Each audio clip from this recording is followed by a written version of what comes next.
20 বছরের পরে আমরা কেমন যেন হঠাৎ করেই বড় হয়ে যাই। হাওয়ায় ভাসতে থাকা ফুরফুরে চঞ্চল জীবনটাই হঠাৎ যেন রেসপন্সিবিলিটি, হার্ডওয়ার্ক, কমিটমেন্ট এইসব কঠিন কঠিন শব্দগুলোর লাগাম লাগিয়ে দেয়। জীবনে ঠিক কী করতে চাইছি এটা বুঝতে বুঝতেই শখের বাক্সে তালা মেরে হাতে তুলে নিতে হয় দায়িত্ববোধের চাবি। বাইরে বেরোতে ইচ্ছে করে না, বন্ধুদের ফোন ধরতেই ইচ্ছে করে না।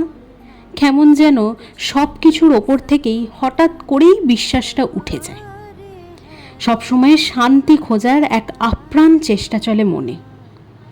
নির্ঘুম রাতের তারারা সাক্ষী থাকে এই গল্পগুলোর। শখের জিনিসগুলোর এক লম্বা লিস্ট তৈরি হয় মাথায়।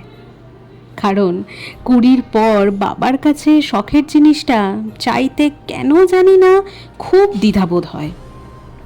ইঁদুর দৌড়ের খেলায় নিজেকে টিকিয়ে রাখার যুদ্ধে হাঁপিয়ে ওঠে মন। ছোটবেলায় বড় হতে চাইতাম, আর এখন বড় হয়ে গিয়েও মনে কেমন যেন সেই ছোট্ট আমিটাকেই খুঁজে বেড়াই। 20 পর আমরা আসলেই বড্ড বড় হয়ে যাই।